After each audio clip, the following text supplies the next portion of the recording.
ChatGPT said, I remember the night as if it were yesterday. The room was dark, quiet, and heavy with silence.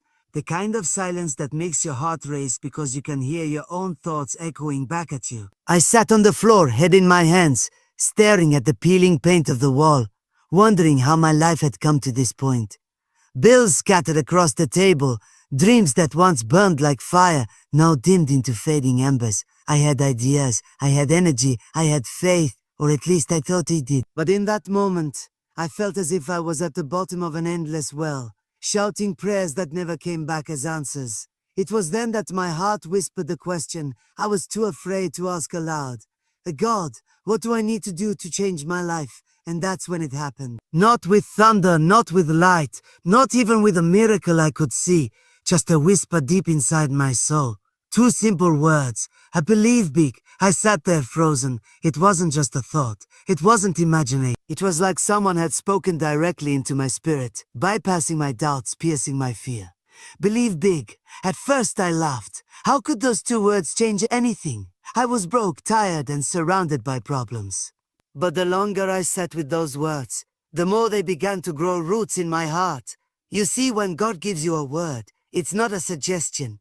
It's a seed. And like every seed, it doesn't look like much in the beginning. A seed is small, but hidden within it is the power to grow into something massive, something that can provide shade, fruit, and life. Those two words were my seed. I realized that everything begins with belief. The entire universe moves on the frequency of faith. The world we see is born out of the world we don't see.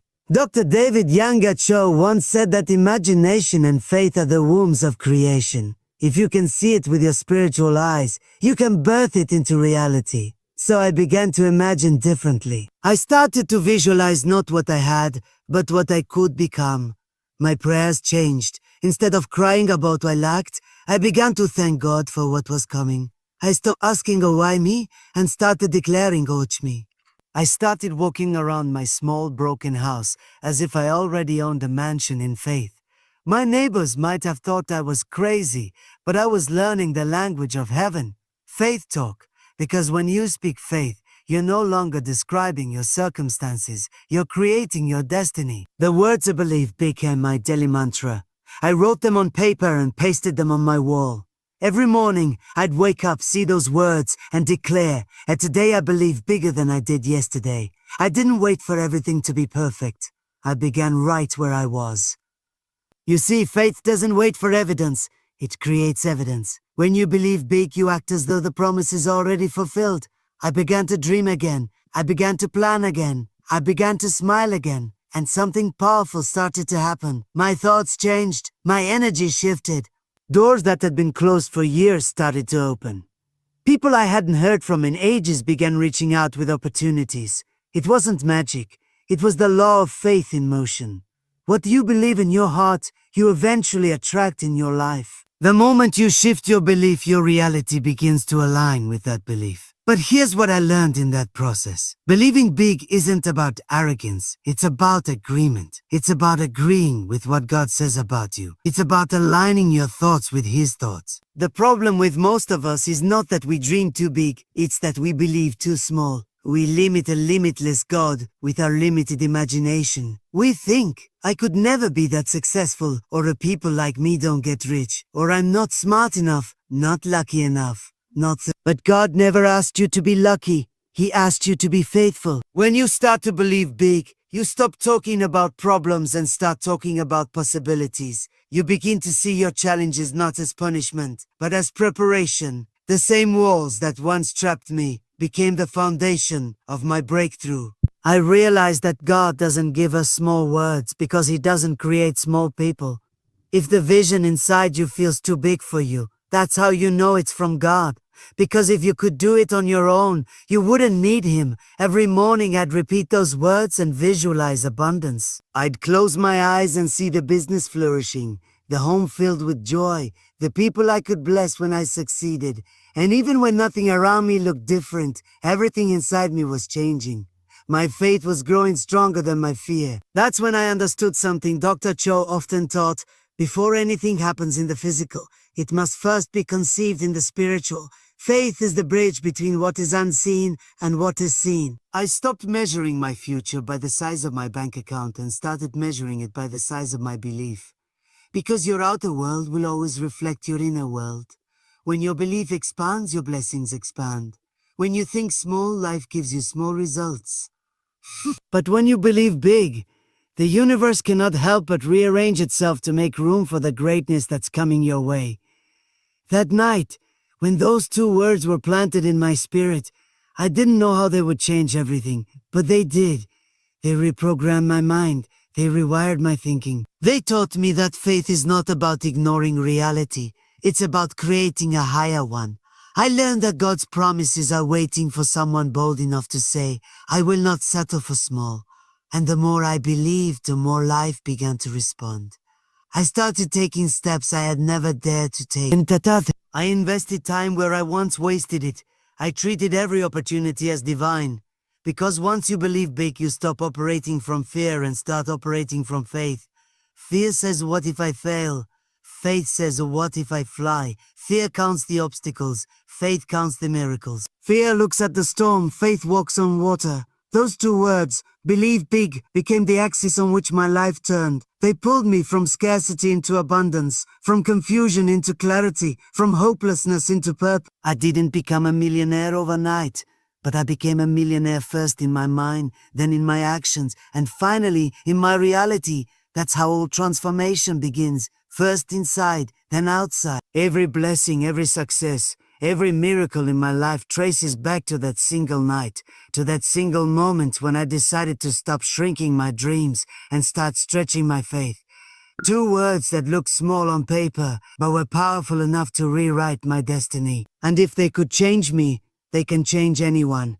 Because in the end, the secret to abundance is simple. What you believe determines what you receive. When you believe big, you invite heaven to partner with you. You tell God, I'm ready for more. And he says, finally, someone who believes I can do it. Those 2 words, believe big, are not just motivation. They are a divine principle. They are the language of miracles. They are the seed of greatness that once planted grows into a forest of blessings. And that night, when I whispered them out loud for the first time, I felt a shift deep within me. I wasn't rich yet. I didn't have all the answers yet. But I had something far more powerful than money or plans. I had faith. I had vision. I had a word. And that word was enough to turn everything around. Because all it takes for God to change your life are 2 words spoken in faith.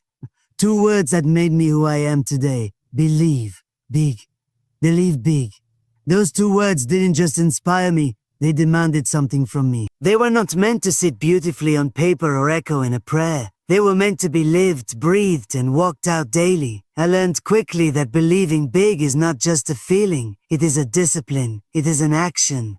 Because faith that doesn't move your feet is just a wish, and wishes don't create miracles. I had to take that seed of faith and plant it in the soil of action. I remember waking up one morning, looking at myself in the mirror, and realizing that if I truly believed what God had whispered to me, then I needed to act like it. I needed to move like it. I needed to live like it. So I began to do something radical.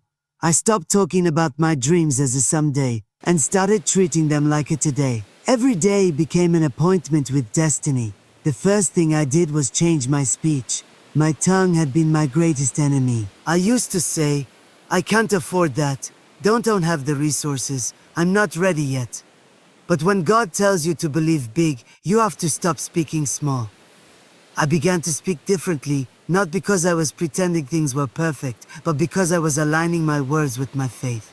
I would say, I'm preparing for my breakthrough, even when I didn't see one. I would declare, I am working in abundance, even when my pockets were empty. It wasn't lying, it was prophesying, it's calling things that are not as though they were. Dr. David Yangicho used to teach those words at the blueprint of faith.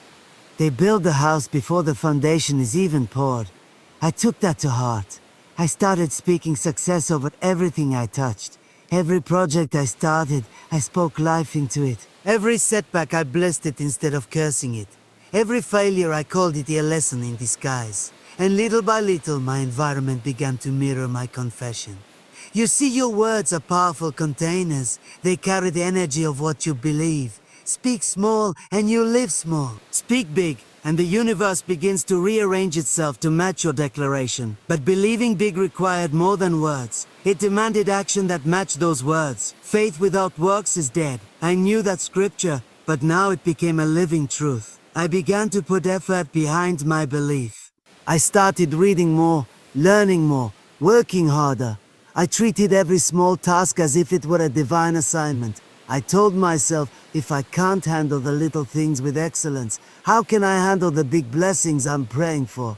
I refused to wait for the perfect opportunity. Instead, I began creating opportunities with what I had. There were days I felt foolish, building a business plan with no money, dreaming of offices when I couldn't even pay rent. But God doesn't bless the logical, He blesses the faithful. Faith doesn't wait for conditions to be perfect. Faith creates perfect conditions through obedience. Every morning, I would visualize myself walking into rooms filled with influence and prosperity, even when I was just walking into my tiny apartment. I stopped asking for a just enough and started thanking God for a more than enough. The soil of action was not comfortable. Sometimes it felt dry, hard, and unyielding. I'd wake up early, work long hours, and see no result. It was as if the seed of my belief was buried and forgotten. But that's the thing about seeds. They do their best work underground. When it looks like nothing is happening, that's when everything is happening. Growth is silent before it becomes visible. I had to learn to trust that my obedience was not in vain, that every small act of faith was watering the seed God planted in my heart. I remember one evening, I had just come back from a long, tiring day. I sat on the floor, exhausted, and almost gave in to discouragement. But then I reminded myself of those words again. He believed big. And I asked myself, if I truly believe that God is for me, then why am I acting defeated? So I got up, wiped my tears, and kept going. That's the thing about belief. It doesn't exempt you from struggle, but it gives you strength in the middle of it. It's the quiet power that keeps you standing when logic tells you to quit. I began to live like success was already on its way. I spoke with confidence, even when I was unsure. I dressed like the person I wanted to become, not the person I used to be. I walked into meetings as though I had already won. And people noticed. Opportunities started to show up, not because I was lucky, but because I was prepared. The soil of action was beginning to yield fruit. The truth is, the universe, or better yet, the God who created it, responds to motion. The moment you start moving, heaven starts multiplying. Every step of faith creates ripples in the unseen realm. It's as if heaven watches and says, if they believe enough to move, now let's move with them. I realized that miracles are not accidents. They are responses to faith-filled action. One day, I decided to start a small business, something humble but honest. I didn't have the money to hire anyone, so I became everything. The planner, the worker, the marketer. It wasn't glamorous, but I worked with a spirit of excellence. I treated that little seed as if it were already a mighty tree, and God honored that attitude. Slowly, clients came. Slowly, profits increased. And then suddenly, after years of unseen labor, everything started to grow at once. It wasn't sudden success. It was a delayed harvest. That's when I realized that faith is not about waiting for the right season. It's about making every season right through faith, filled action. The soil of action transforms belief into manifestation. You cannot just say, I believe big and sit still. You must build, create, stretch, risk and move. You must take what little you have and treat it as sacred. You must plant even when the ground looks barren. You must give even when you have little left. Because every act of obedience becomes an investment into your future harvest. I stopped comparing my progress with others. I stopped waiting for approval. I started trusting the process. Some people laughed at me, others doubted me, but I kept believing and I kept acting. I began to understand that the most powerful people in the world are not those with the best opportunities. They're the ones who turn small opportunities into great victories through faith and persistence. Dr. Cho used to tell his congregation, you must see the invisible to accomplish the impossible. And that became my motto. Every action I took it as if I was already standing in the answer to my prayer. Every challenge became a test of my commitment to those two words. I didn't just want to say I believe big. I wanted to live it so boldly that people could see faith walking in flesh. Eventually, I began to notice a shift. My phone rang with new opportunities. My ideas started producing results. The doors that once closed began to open one after another. People started asking me how I did it. What strategy, what trick, what formula I used. And I smiled because I knew there was no secret formula. It was faith, expressed through consistent, courageous action.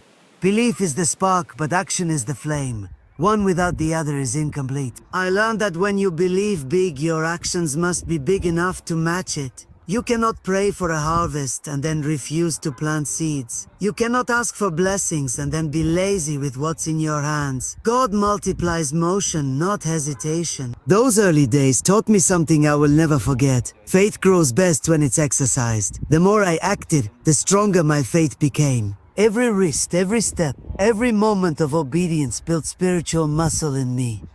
I became unshakable because I wasn't just believing for miracles. I was working in partnership with the God who performs them. And that's how I believe became more than a saying. It became a lifestyle, a rhythm, a heartbeat. I realized that believing big was not just about expecting blessings. It was about becoming the kind of person who could sustain them. Because success without preparation is a burden.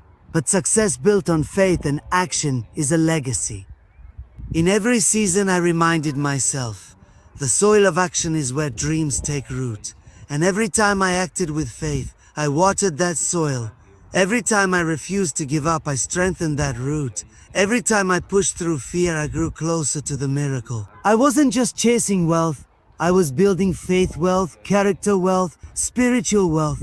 And before long, the outer results began to match the inner transformation. The man who once sat in darkness now stood in light. Not because life suddenly became easy, but because I finally learned that believing big is a call to act boldly. The seed of belief can only grow when you're willing to get your hands dirty in the soil of action. And once you do, you'll realize what I did.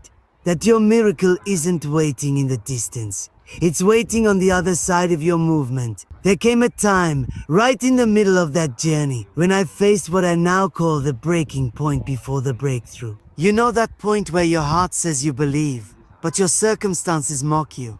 Where every door seems shut, every prayer feels unanswered, and every ounce of faith feels like it's being tested in fire. That's where I found myself, standing in the space between promise and fulfillment, between a God said it and I still can't see it. I have been holding on to those two words, I believe big, for months. I was doing everything right, praying, working, giving, sowing, declaring. Yet nothing around me looked like what I had envisioned. My business had slowed down, my savings were running dry, and I could feel the weight of uncertainty pressing on my shoulders like a mountain. I remember looking up to the ceiling one night and saying, God, I did what you said. I believed. I acted.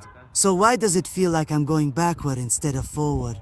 There was no thunder, no voice, no miracle that night, just silence. A silence so loud it almost hurt.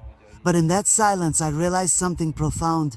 Faith isn't tested when things are easy. Faith is tested when everything feels impossible. Belief doesn't prove its power in times of abundance. It proves its strength in the drought. When you've done all you can and you're standing there with nothing but faith, that's when God begins His greatest work. I would wake up early in the morning and pray, but some days it felt like my prayers hit the ceiling and fell back down. I fasted, I cried, I waited. I remember walking into my small workspace one morning and staring at an empty table. No clients, no calls, no business, just emptiness. My heart felt heavy, and for a moment I thought about giving up, going back to an easier life, a smaller dream. But then something rose up inside me, a quiet whisper saying, "Hey, don't stop now, you're closer than you think." And I realized that this pain, this waiting, this pressure was not a punishment, it was preparation. It was the breaking before the birthing. Every great dream must go through the valley before it reaches the mountain. Just like a seed that must be buried before it breaks open and grows. Faith too must be buried in hardship before it blooms into testimony. The soil of suffering is often where the greatest blessings begin to grow. So I decided to hold on. I reminded myself of the words that started it all. I believe big. I told myself that if God gave me a vision, He also gave me the capacity to see it through. I started to shift my perspective. Instead of asking, why is this happening to me? I began to ask, what is this teaching me? And slowly light began to return. I started to understand that what I was facing wasn't meant to destroy me. It was meant to deepen me. There were days I had to encourage myself because no one else could. Days when I would stand in front of the mirror, tears streaming down my face, and say out loud, "You've come too far to quit now." It wasn't easy. Believing big sounds beautiful when you say it, but living it in the valley tests every part of your being. It strips away pride, fear, and doubt. It makes you face yourself, your motives, your patience, your dependence on God. And in that refining season, something powerful happened inside me. My prayers changed. They were no longer prayers of desperation. They became prayers of trust.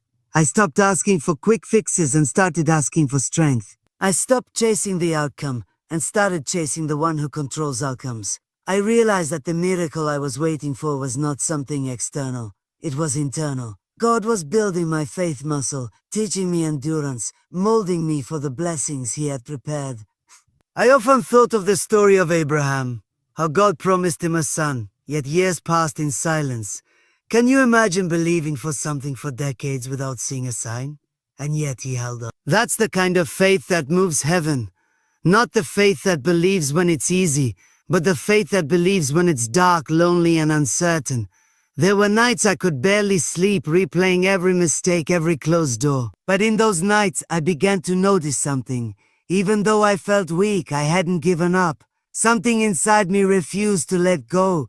That something was faith. It was like an anchor keeping me grounded while the storm raged on. And that's when I understood, faith doesn't always roar. Sometimes faith is just a quiet whisper that says, "I'll try again tomorrow." Every failure, every disappointment, every delay was shaping me for the promise. It was teaching me that success is not measured by speed, but by stamina. You can't rush divine timing. You can't force a harvest before its season. I had to learn to trust that even in delay, God was working. When doors didn't open, it wasn't rejection. It was redirection. When people walked away, it wasn't loss. It was divine pruning. I remember one particular morning when things shifted. I woke up still struggling, but something felt different in my spirit. I got down on my knees and said, "God, even if you don't open the door today, I'll still believe. Even if I don't see the result yet, I'll still trust you. Even if the miracle doesn't come the way I expect, I know you're faithful." That prayer broke something open in me. It was no longer about getting the miracle. It was about becoming the miracle. And just when I least expected it, when I had released control, when I had surrendered fully, the breakthrough came. A friend called me with a business opportunity I hadn't even imagined possible. That one call turned into a chain reaction. Clients began to appear, partnerships formed, and doors opened one after another. It was as if everything I had believed for, everything I had waited for, suddenly started to unfold all at once. But here's what's beautiful. It wasn't the money or success that moved me to tears. It was the realization that I had grown. The man who once cried in despair had become a man of endurance. The one who doubted had become unshakable. The same faith that had carried me through the fire was now carrying me into abundance. When the breakthrough came, I understood why the breaking had to happen first. Without the breaking, I would have never been ready. Without the delays, I would have never learned patience. Without the pain, I would have never developed perspective. God wasn't withholding my blessing. He was protecting it until I was strong enough to carry it. I learned that believing big doesn't mean you'll never struggle. It means you'll never stop, no matter how hard it gets. It means holding on to the promise even when the evidence disappears. It means trusting that the same God who planted the seed will bring the harvest. In His time, not yours. Faith doesn't always feel good. It's not always pretty. Sometimes it looks like crying on the floor and saying, "Hey God, I still trust you." Sometimes it looks like getting up one more time after failure. Sometimes it looks like doing what you can while trusting God for what you can't. That's what believing big really means. Refusing to let your current situation define your ultimate destination. Now, when I look back, I see that every hard moment was a chapter in the story of my growth. Every closed door was protection. Every delay was direction. Every pain was a push toward purpose. If I had given up in those breaking moments, I would have missed the miracle waiting just beyond them. And that's what I want everyone to understand. Your breaking point is not the end. It's the beginning of a breakthrough so great that when it arrives, you'll realize why you had to endure the storm. You'll thank God not just for the victory, but for the process that built you into someone capable of carrying it. Those two words, believe me, carried me through my darkest season. They reminded me that faith is not about escaping the fire but walking through it without fear. Because when you hold on, when you keep believing in the middle of the storm, when you trust even with trembling hands, God meets you there. He turns your breaking into birthing, your tears into testimony, your waiting into winning. I am living proof that the moment you think it's over is often the moment heaven is getting ready to begin. The moment you feel the weakest is when your faith is about to produce its greatest fruit. I went through the breaking, but I came out gold. Stronger, wiser, and unshakably convinced of this one truth. Before every breakthrough, there must be a breaking. And if you can hold on through that breaking, your miracle is not just coming, it's inevitable. The day I became a millionaire, I realized something that shook me to the core. It wasn't the day money entered my account. It was the day gratitude entered my heart. I had been chasing numbers, goals, and recognition for years. I thought success was something you arrived at, a point on the map you could touch and say, finally, I've made it. But that morning, when I sat in my small office and looked around at everything God had done, I realized I hadn't just become rich. I had become aware. Aware that every step, every failure, every delay, and every closed door was a divine gift, shaping me into the person I was becoming. That awareness, that gratitude, was the real treasure. You see, when you believe big and finally start to see your harvest, there's a temptation that comes with it. The temptation to think, I did this. It was my intelligence, my hard work, my strategy. But the truth is, every ounce of success is built on the grace of God. You can work tirelessly, plan perfectly, and still end up empty unless heaven breathes on your effort. I learned that gratitude is not just a polite response to blessing. It is the very thing that multiplies it. Gratitude turns moments into miracles and possessions into peace. I remember sitting on my desk holding the first large check I'd ever received. My hands trembled, not from excitement, but from awe. I stared at it for a long time, tears filling my eyes, because I knew what it represented. Not money, but mercy. It represented nights I almost quit, days I went hungry, hours I prayed without answer. It represented every no that pushed me closer to God's yes. And in that stillness I whispered, a thank you, not for the money but for the process, for the journey, for the unseen hand that carried me when my own strength had run out. That moment changed how I saw everything. Gratitude didn't just make me happy. It made me whole. It healed something inside. I realized that when you thank God in the middle of abundance, you remind yourself of the humility that carried you through lack. Gratitude became my secret to sustaining what faith had built, because faith gets you there, but gratitude keeps you there. Without gratitude, even abundance feels empty. You can have wealth in your hands and still poverty in your heart if you forget to be thankful.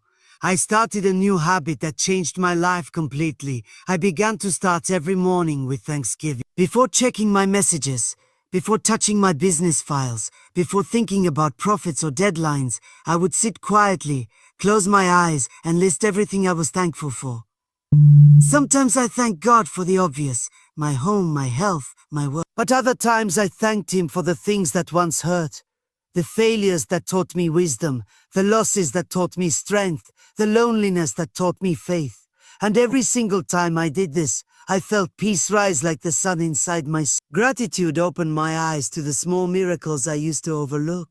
The fact that I could breathe, walk and think clearly, the laughter of my loved ones, the food on my table, the ability to dream again. These things had always been there, but I had been too focused on what's next to notice what's now. Gratitude taught me to slow down and recognize that I was already living inside answered prayers. It made me realize that I wasn't waiting for a miracle. I was the miracle. And then something even more extraordinary happened. The more I practiced gratitude, the more my blessings began to expand. Opportunities seemed to flow more easily. Ideas came with clarity. Relationships became more meaningful. It was as if gratitude created a current of abundance that kept growing stronger the more I expressed it. I finally understood what the scriptures meant when they said, He who is faithful with little will be given much. Gratitude is the proof of faithfulness. It tells heaven it can handle more. I began to thank God not just for what I had, but for what I hadn't yet seen. I would say, a thank you for the doors that are opening, even before they opened. A thank you for the favor that's on the way, even when I didn't see it yet. Because gratitude is not a reaction, it's a prophecy. When you thank God in advance, you're announcing your trust in His goodness. You're saying, I may not see it yet, but I know it's coming. And God loves that kind of faith. Heaven responds to a grateful heart faster than to a complaining one. There were times when I saw people with more wealth, bigger businesses, and greater influence. And for a moment, envy would try to creep in. But then I would stop and remind myself of where I started. The nights I went without, the prayers I prayed with tears. Gratitude would wash over me, and the envy would disappear.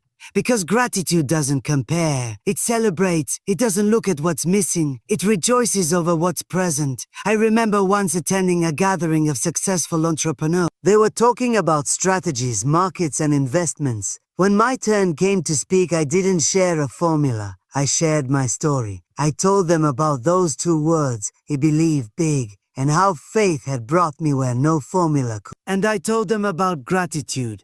How I learned that true wealth isn't in your bank balance, but in your ability to appreciate every blessing you've been given. The room went silent. I saw tears in the eyes of people who by the world's standards had everything yet were starving for peace. That day I realized something powerful. Gratitude is wealth. A grateful heart will always be rich because it carries the joy of enough. Gratitude transforms the ordinary into extraordinary. It takes a meal of bread and water and turns it into a feast because you recognize it as a gift from the giver. It takes a small victory and turns it into a celebration. And when God sees that spirit in you, He trusts you with more. I started practicing gratitude not just privately but publicly. Whenever someone helped me, even in a small way, I made sure they knew how much I appreciated them. I wrote letters to mentors, thanked my team, celebrated my clients, and honored my family. Gratitude became my brand. People began to feel drawn to me, not because of my success, but because of my spirit. Gratitude attracts what greed repels. When you're thankful, you vibrate at the same frequency as abundance. I even began to look at challenges with gratitude. When something went wrong, I said, thank you, God, for showing me this lesson early. When a deal failed, I said, thank you for protecting me from what wasn't mine. Gratitude turned setbacks into stepping stones. It gave meaning to every disappointment. It helped me understand that sometimes unanswered prayers are God's greatest blessings. And as my gratitude grew, so did my generosity. I realized that gratitude that doesn't flow outward turns stale. So I began to give to help others the way I wish someone had helped me.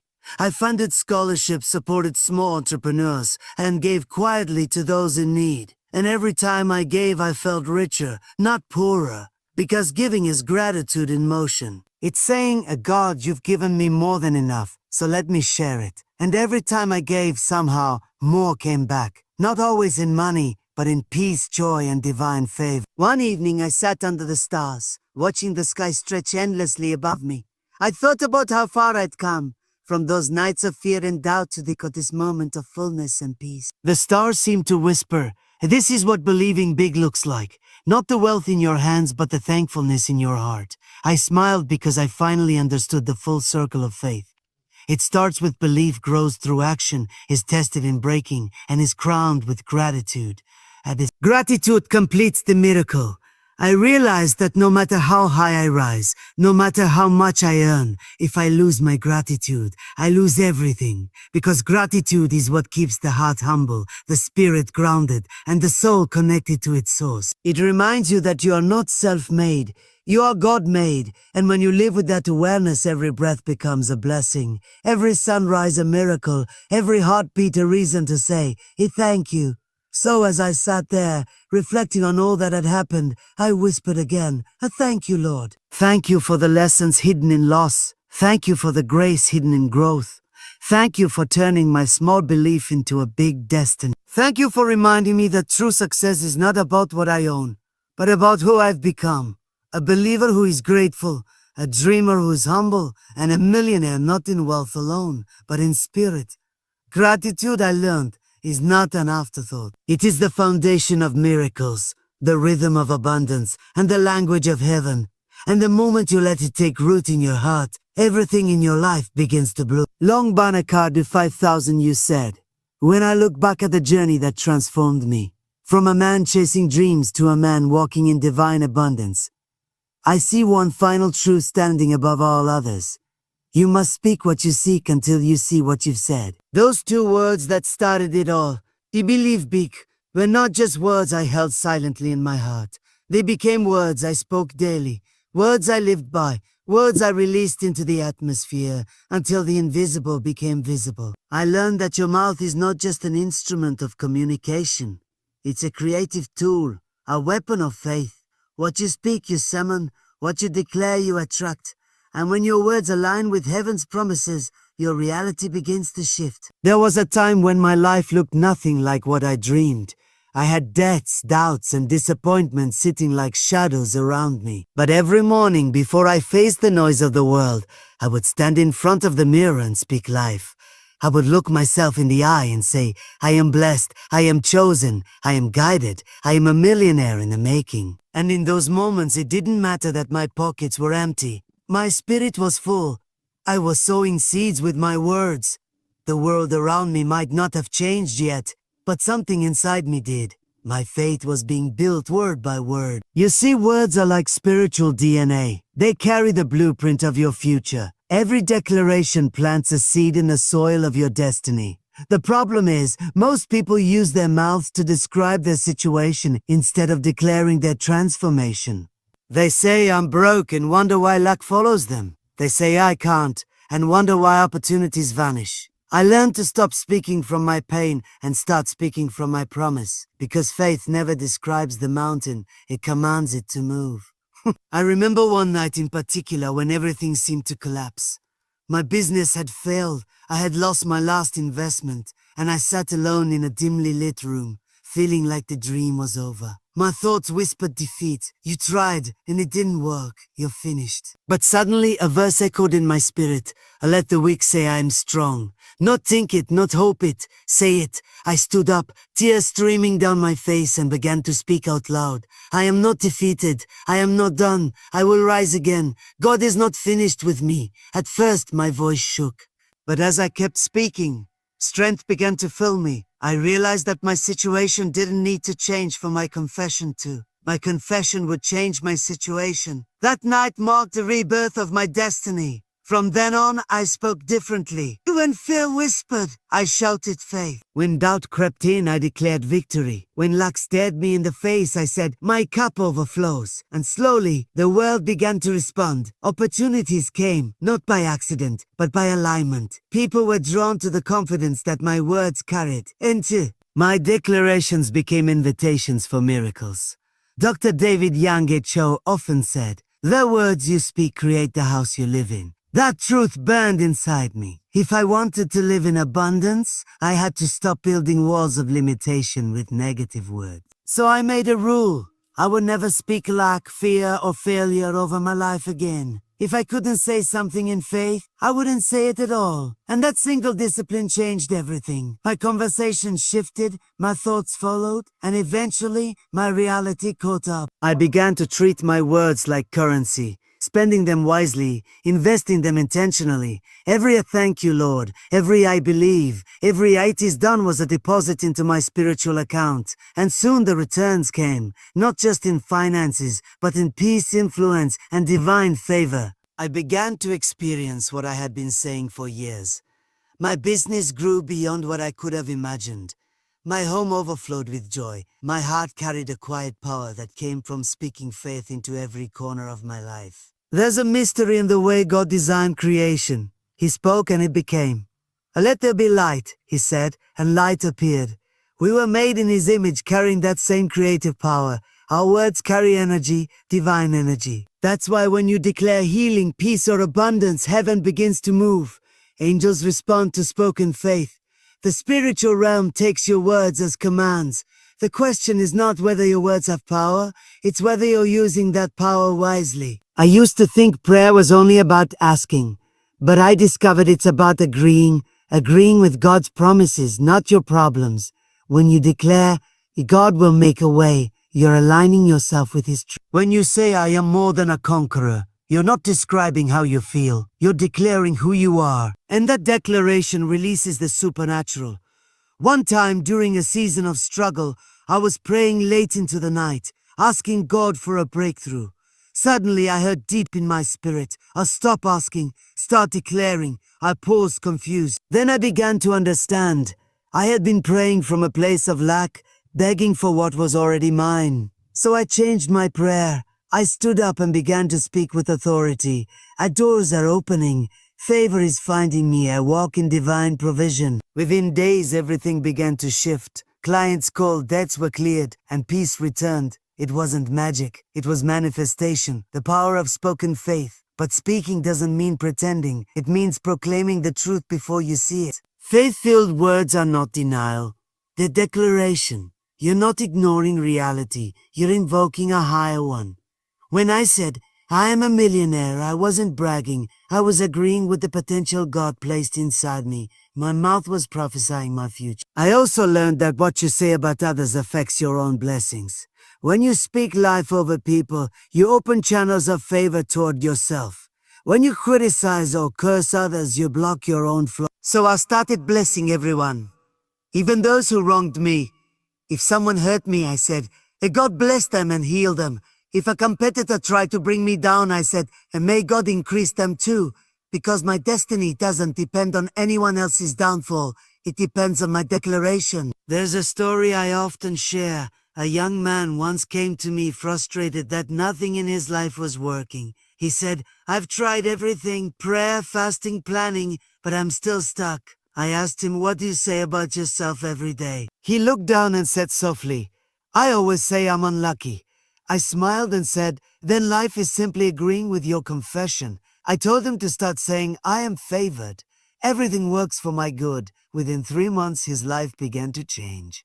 He got a promotion, his business started growing, and his peace returned, all because he changed his words. The tongue is small, but it steers your entire destiny. It's the rudder of your life. If your words are filled with fear, your ship sails toward failure. But if your words are filled with faith, you sail toward victory. That's why I tell people, mind your mouth. You are the prophet of your own future.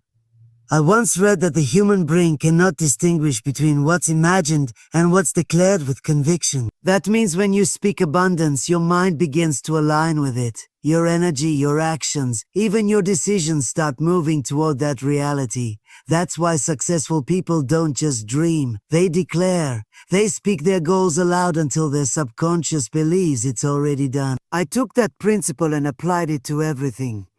Before every major meeting, I declared favor. Before every launch, I declared success. Before every challenge, I declared victory. And it worked, not because my words were magic, but because they were alignment. When your words match your belief and your obedience, the universe has no choice but to respond. Even now, I speak blessings daily over my life and others. I say, today will be filled with divine appointments. My mind is clear. My heart is strong. My business grows with grace. I attract peace, prosperity, and purpose. These are not mere affirmations. They're spiritual activations. Every time I speak them, something in the unseen begins to move. One of the greatest lessons I learned from Dr. Cho's teachings is that the spoken word carries spiritual substance. Words don't vanish. They live in the atmosphere. They hover until they find a landing place. So if you fill your environment with doubt, fear, or complaint, those very words will return to you in form. But if you fill your atmosphere with faith, gratitude, and expectation, you live inside the harvest of your own declarations. So I made it my lifestyle to surround myself with words of life. I wrote affirmations on my walls, kept verses on my phone, and played recordings of scripture and worship in my workspace. I made sure that every sound I heard reinforced belief, not doubt. Because whatever you hear repeatedly, you eventually become. And today when I look around and see the blessings that fill my life, The peace, the prosperity, the purpose, I know none of it came by accident. It came by alignment, belief, gratitude, obedience, and declaration. Every word I spoke in faith became a brick in the foundation of the life I now live. When I speak to others now, I tell them, don't wait for your circumstances to change before you change your words. Change your words and your circumstances will follow. Because what you speak today, you will live tomorrow. You are one declaration away from a new destiny. So yes, 2 words made me a millionaire, but thousands of words kept me there. Words of faith, of gratitude, of obedience, and of power. Every time I opened my mouth with belief, heaven opened its doors. Every thank you brought increase. Every yes brought direction. And every act is done brought manifestation. Now I understand that wealth is not first created in the hands. It's created in the mouth. You speak it, believe it, act on it, and then live in it. The tongue, when used with faith, becomes the pen that writes your future. So I keep writing every day with my words, my prayers, my declaration, because I've seen it too many times to doubt it. When your words align with God's will, even the impossible begins to bow. And that, my friend, is how those 2 words, he believed biggie, turned into a life overflowing with abundance. Because when belief becomes language and language becomes action, the universe itself rearranges to bring your words to pass. So keep speaking, keep declaring, keep prophesying your promise. Because your words are not empty. They are echoes of the Creator's own power, waiting to shape your destiny into reality. There comes a moment in every dreamer's journey when you realize that wealth, success, peace, and purpose were never truly about what you gain. They're about what you become. The 7th revelation on my path to becoming a millionaire wasn't about belief, gratitude, obedience, or even declaration. It was something far deeper. Persistence. The kind of persistence that refuses to surrender when the world says quit. The kind that keeps believing when faith feels like a whisper in a storm. The kind that keeps moving forward even when every step feels heavy. Because the truth is, you don't fail when you fall. You fail when you stop getting up.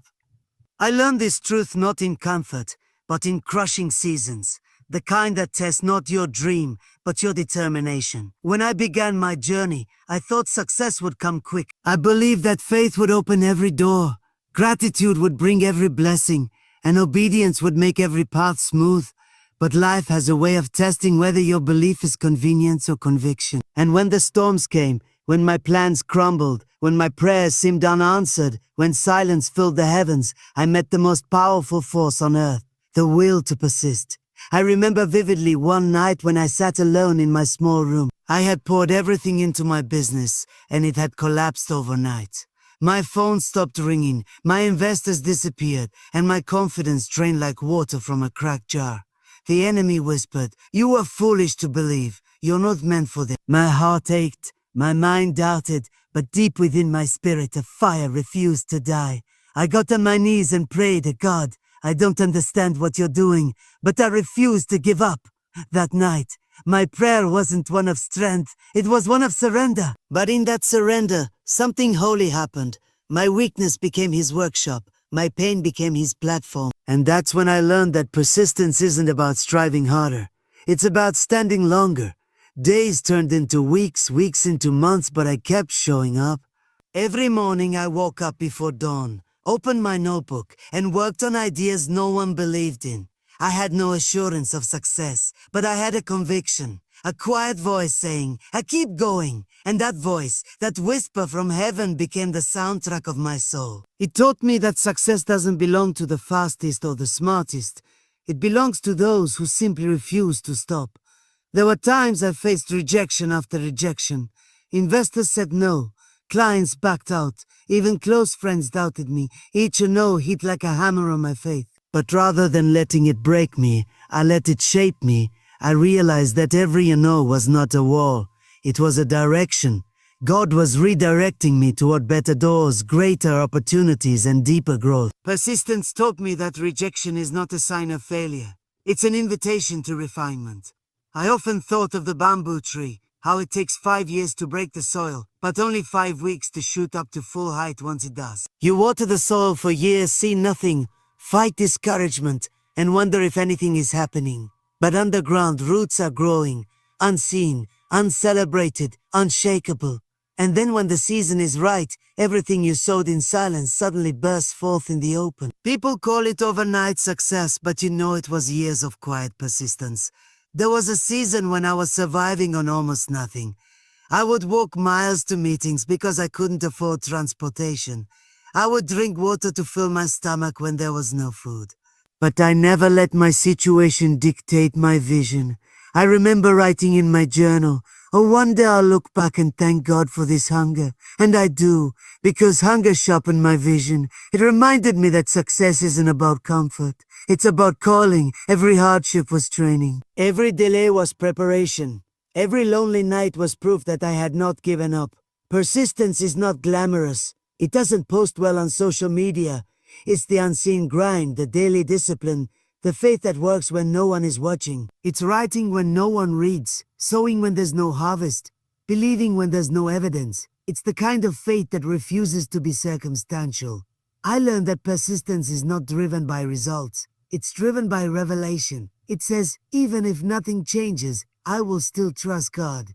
And the beautiful thing is, persistence attracts divine favor. Heaven takes notice of those who refuse to quit. There's a sacred power in endurance that touches the heart of God. I remember praying one morning after another setback, and I felt him whisper, "You've proven that I can trust you with delay." That line broke me. I realized that persistence is not just about holding on, it's about proving trustworthy with time. Some blessings don't come quickly because God is testing your consistency. He's asking, can you still praise me in the waiting? As I persisted, small things began to shift. One phone call led to a meeting. One meeting led to an opportunity. One opportunity led to a breakthrough. It wasn't sudden. It was steady.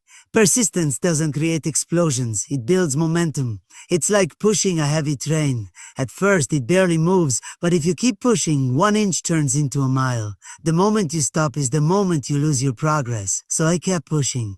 During one season of my life, I started each morning by speaking one sentence: "I will not quit." That was it. Simple, powerful, immovable. It became my anthem. When people doubted me, I whispered it. When finances ran low, I declared it. When hope felt dim, I shouted it. Those 4 words carried me through valleys and into victory. Because the truth is, consistency beats intensity every time. You don't have to be the strong. You just have to be the one who refuses to stay down. There's a story of a gold miner who dug for years and gave up 3 feet before striking gold. I often wondered how many people have walked away from miracles because they quit too soon. I decided that I would never be that man. I would dig until my last breath if I had to, because I'd rather die believing than life doubting. That's what persistence looks like. A decision that quitting is no longer an option. One day after years of struggling, I received a breakthrough that changed everything. It wasn't dramatic, just a small contract, one client who believed in me. But that one open door changed the entire direction of my life. From that moment, blessings began to multiply. But deep inside, I knew it wasn't luck. It was the harvest of persistence, the reward of not giving up. And that's when I understood that success doesn't come to those who pray once or believe once. It comes to those who keep praying, keep believing, keep sowing, and keep walking, even when nothing seems to work. Persistence taught me that timing belongs to God, but consistency belongs to me. My job is to show up, is to show out, is to show out. And when I do my part faithfully, He always does His part perfectly. There were moments I didn't see results for months, but I kept moving because I had learned something powerful. The seed may be buried, but it's not dead. In the soil of persistence, every buried seed will one day resurrect. As my journey continued, I realized that persistence also transforms your identity. It molds you into someone unstoppable. It strips away fear, pride, and doubt, leaving behind a spirit of resilience. The man who once begged God to make things easier became the man who thanked Him for making him stronger.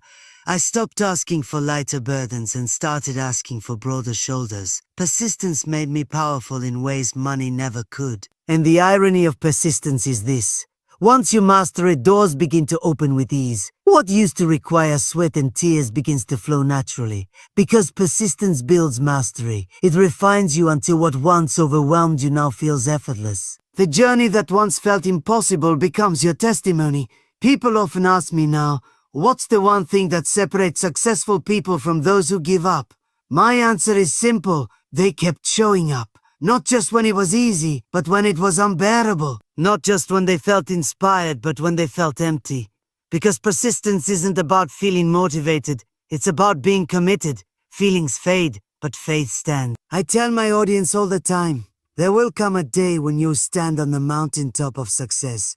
Look back at the valley you walked through and realize that every painful step was worth it. You'll see that the nights of tears built your toughness, the delays trained your patience, and the silence developed your sensitivity to God's voice. You'll understand that every no was preparing you for the right yes.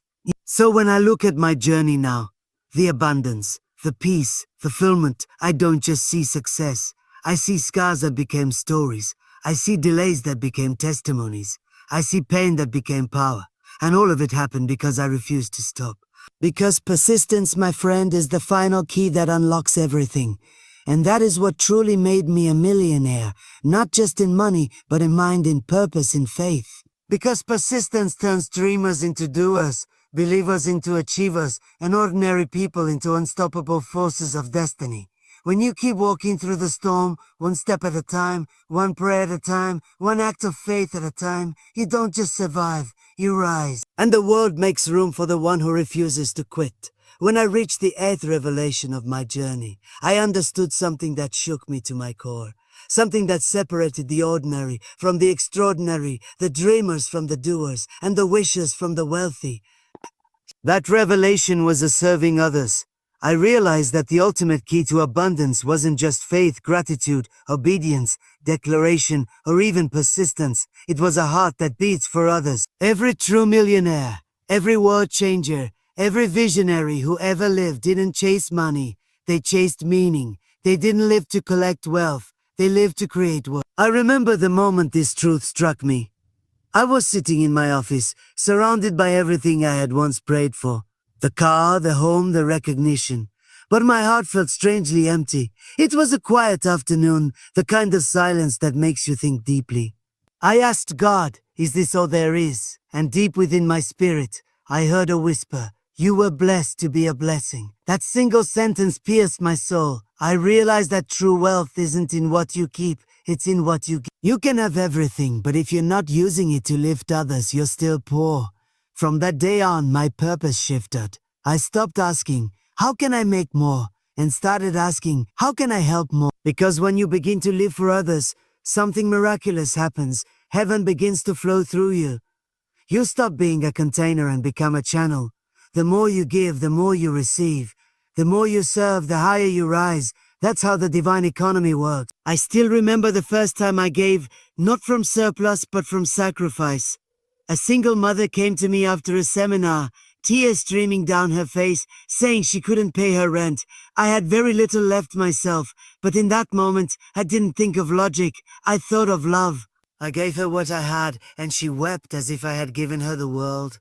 That night, I went home with an empty wallet but a full heart, and something powerful happened. Within 3 days, an unexpected deal came through, one that changed my financial standing completely. That was the moment I understood that giving is not losing, it's planting. Every seed of kindness you sow grows into a forest of abundance. But serving others is not just about money, it's about time, empathy, compassion, and presence. It's about seeing people, truly seeing them, in their pain, their fear, their hope. One day as I walked through a crowded street, I saw a man selling books on a broken cart. He looked tired, forgotten, invisible. Everyone passed by him, but something inside me told me to stop. I spoke to him, asked about his story.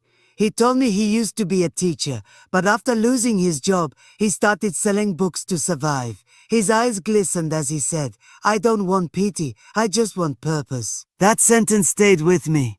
That night, I bought his entire cart of books and helped him set up a small stall in a better area. A few months later, I passed by again and saw him smiling, surrounded by customers. He hugged me and said, you didn't just buy books, you bought back my hope. That's when I realized, this is what real wealth looks like. It's not the numbers in your account, but the number of lives you touch. It's not the applause you get, but the gratitude you give. When you begin to live for others, you start walking in divine rhythm, because God's heart beats for people. And when your heart beats in sync with his, you tap into an endless source of supply. The more I saw miracles, one act of kindness would open 10 new doors. Opportunities began to chase me. People started calling, offering partnerships, collaborations, blessings I hadn't even prayed for. It was as if heaven itself was endorsing my generosity. That's when I discovered the secret. You can't outgive God. When you give from your heart, He multiplies it in ways you can't imagine. There was a season when I was mentoring young entrepreneurs. One of them came to me discouraged, saying, "Sir, I can't seem to make any money." I asked him, "Who are you serving?" He looked confused. Akazes. I said, money is not the goal. Services, money is the reward for solving problems. If you stop chasing the reward and start chasing the reason, the reward will find you. He took that advice to heart. A year later, he returned, not only financially free, but spiritually fulfilled. He said, "The moment I started helping people solve real problems, my business exploded." That's the truth of the world. The marketplace doesn't reward selfishness. It rewards service. Service transforms your motives. It purifies your ambition. It takes you from ego-driven goals to spirit-led purpose. I once prayed, God, make me rich. Now I pray, God, make me useful, because usefulness attracts provision. When you make yourself valuable to others, the world opens its arms to you. The poor, the lost, the broken, they are not your burden. They are your bridge. When you lift others, God lifts you. There's something sacred about serving that heals your soul. It breaks pride, melts hardness, and fills the emptiness that success alone can never satisfy. You can buy comfort, but you can't buy contentment. You can buy luxury, but you can't buy legacy. Legacy is built through love, through service, through sacrifice. Every act of kindness is an investment into eternity. I remember visiting a hospital once to speak to children battling cancer. I went there thinking I was bringing them hope, but they gave me something far greater. They taught me what joy truly is. Despite their pain, they laughed, they dreamed, they believed. One little girl said to me, "Sir, when I get better, I'll help other kids smile too." That line shattered me. She did see herself as a victim. She saw herself as a vessel. That day I realized, even the smallest light can shine in the darkest place. Serving others also changes the atmosphere of your life.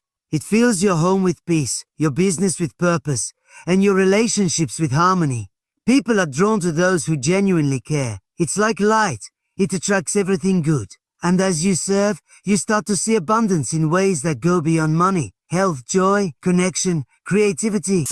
You become rich in things money can't buy. I often tell people, if you want to become a millionaire, stop counting money and start counting moments when you made someone's life better. Because money follows meaning. Every time you help someone, you create a ripple that comes back multiplied. You cannot lift someone else without being lifted yourself. Over time, I started a foundation, not to gain publicity, but to give back. We built homes for the homeless, provided education for children, supported widows. Each project reminded me that giving is not an obligation, it's an opportunity. And I began to notice something miraculous. The more I gave, the more doors opened. New partnerships, unexpected investments, divine connections, they flowed like a river. That's when I understood that service aligns you with supernatural supply. But there's a deeper truth. Serving others doesn't just change them, it changes you. It heals wounds you didn't know existed. It frees you from greed, pride, and fear. It reminds you that life is not about climbing ladders, but about lifting others. And when you lift others high enough, you realize that you've already reached the top. I've met billionaires who are miserable and poor men who are overflowing with peace. The difference is not in their possessions, but in their purpose. One gives to live, the other lives to give. And only one of them sleeps in peace. I learned that joy is not found in accumulation, but in contribution. When you pour out, heaven pours in. Even now, whenever I feel lost, I ask myself one question. Who can I serve today? That question realigns everything. Because in serving others, you reconnect with the very heart of God. You stop striving and start flowing. You stop demanding and start giving. And suddenly, abundance becomes effortless. So yes, the eighth secret that made me a millionaire was not a business strategy or an investment plan. It was compassion. It was waking up every morning and asking, whose life can I touch today? That question became my compass. my motivation, my miracle. Because at the end of life, your bank account will fade, your trophies will gather dust, and your titles will be forgotten. But the love you gave, the lives you changed, the hands you held, the tears you wiped, those will echo in eternity. Those are the real riches. And that's the paradox of divine success. When you stop living for yourself, you start living abundantly. When you serve others, you don't just change the world, you transform your own. You become the channel through which heaven blesses the earth. And that's when you realize you were never chasing money, you were chasing meaning. And meaning, once found, makes you rich in every possible way. There came a point in my journey when everything changed.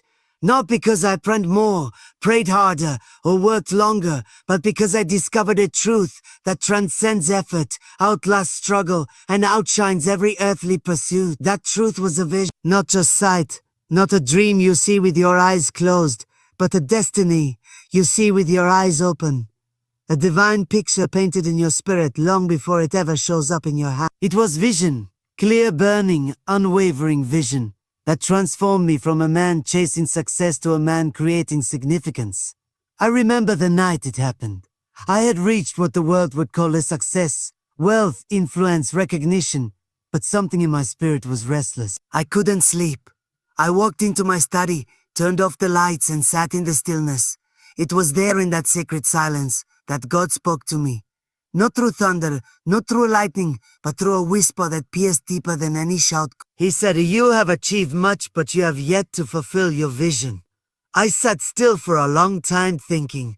I realized that all my efforts, all my achievements were like bricks without blueprints, impressive, but without purpose. I was building, but I didn't know why. That night I asked God, "Then what is my vision?" And he answered not with words, but with an image in my spirit. I saw multitudes of people, faces I didn't know, hearts that were hurting, souls that were searching. And I heard the Spirit say, "Your wealth is not for you, it's for them. Build to bless, not to boast." That was the night I understood that vision is not ambition. It's assignment. Ambition is about your name. Vision is about God's purpose. Ambition burns out. Vision burns forever. From that night on, everything changed. My mornings had meaning again. My steps had direction. I woke up each day no longer asking, "What do I need to do?" but "What was I created to do?" Vision became my compass, my anchor, my map. It was the light that guided me through uncertainty, the voice that steadied me in chaos. Every time I felt lost, I went back to that vision, to that burning picture in my heart. Vision is powerful because it gives pain a purpose. Without vision, hardship feels meaningless. But with vision, every trial becomes training. I went through seasons where I lost money, partnerships, even friends. Yet vision whispered, "I keep going." Because when you have vision, you don't measure your progress by comfort. You measure it by calling. You understand that setbacks are setups, that the struggle is shaping you for the stage. There was a time I nearly gave up. A major project I had invested years into failed spectacularly. Millions were lost, critics mocked, and I felt crushed. I remember sitting in my car, staring blankly at the windshield, whispering, "And maybe I'm done." But as the tears fell, that old image returned, the faces, the people, the purpose. And I heard a still voice, "Sire, this is not the end. This is the proving ground of your vision." That moment I realized, the bigger your vision, the greater your test. God never gives you a great vision without first giving you a great challenge to refine it. You see, vision is not about seeing what's in front of you. It's about seeing what's beyond you. Anyone can see the visible. Visionaries see the invisible.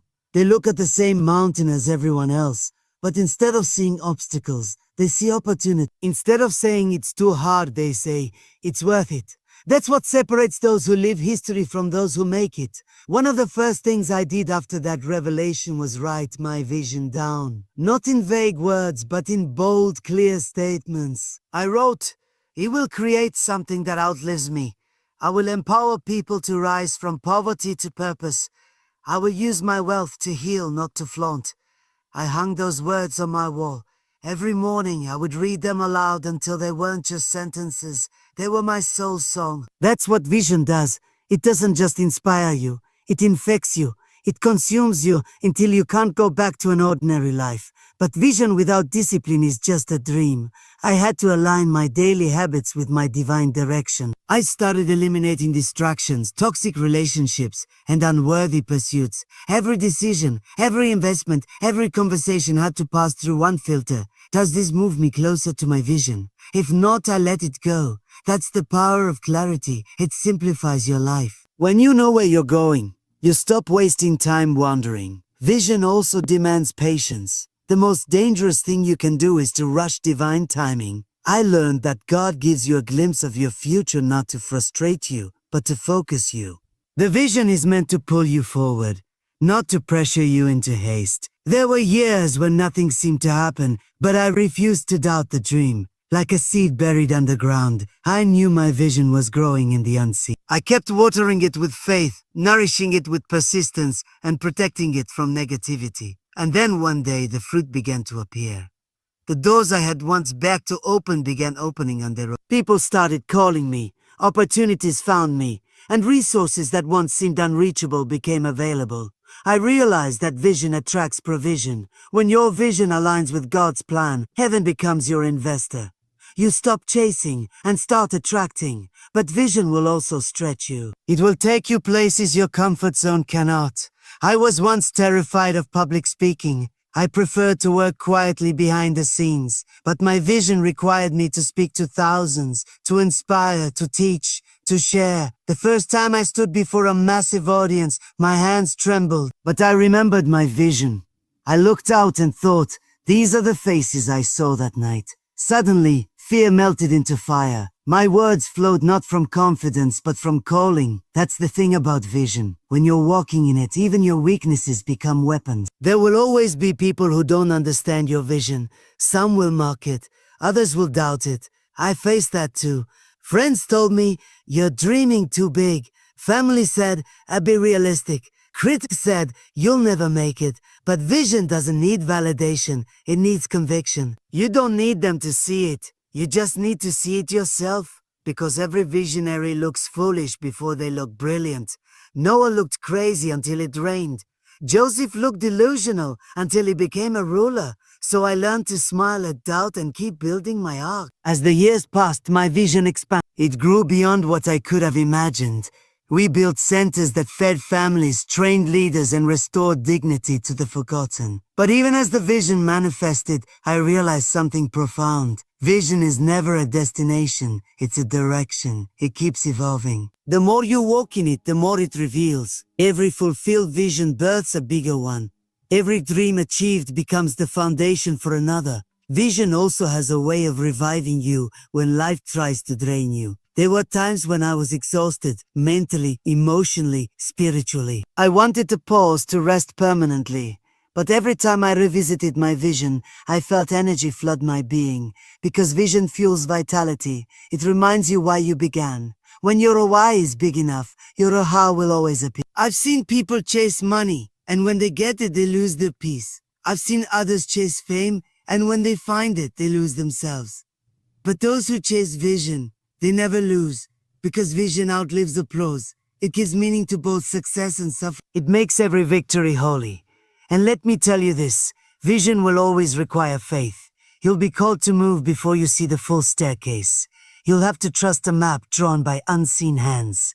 But the miracle of vision is that each step reveals the next. You don't have to see the whole picture. You just have to take the next step in obedience. That's how the invisible becomes inevitable. There's something majestic about watching your vision become reality, seeing the intangible take shape, the impossible become inevitable. And when it happens, it humbles you. You realize it was never just your doing. It was divine orchestration. You were just a vessel. That's why real visionaries never boast, they bow. They understand they were chosen to carry something sacred. Now, whenever young dreamers come to me asking, how did you become a millionaire? I tell them, it started the moment I stopped chasing money and started chasing vision. Because money runs after those who run after purpose. When your life serves a vision bigger than yourself, the universe conspires to support you. Even now, every morning, I spend time realigning with my vision. I close my eyes, breathe deeply, and say, Lord, keep me focused. Don't let me mistake progress for purpose. Because I know how easy it is to get lost in achievement. Vision keeps me grounded. It keeps me grateful. It keeps me growing. And I've realized something else. Vision is contagious. When you live with passion and purpose, others catch the fire. I've seen employees turn into leaders, followers turn into visionaries, just because they saw someone walking boldly in their calling. That's the legacy of vision. It multiplies. So when I look back on my journey now, I see that every success, every dollar, every breakthrough came from one decision, the decision to see beyond what was and focus on what could be. The moment I caught a vision greater than myself, everything aligned. My energy, my focus, my faith, my resources. That's when I truly became a millionaire. Not in possessions, but in purpose. Because true wealth isn't found in what you hold in your hands, but in what you carry in your heart. And when that vision burns bright enough, it doesn't just make you rich, it makes you whole.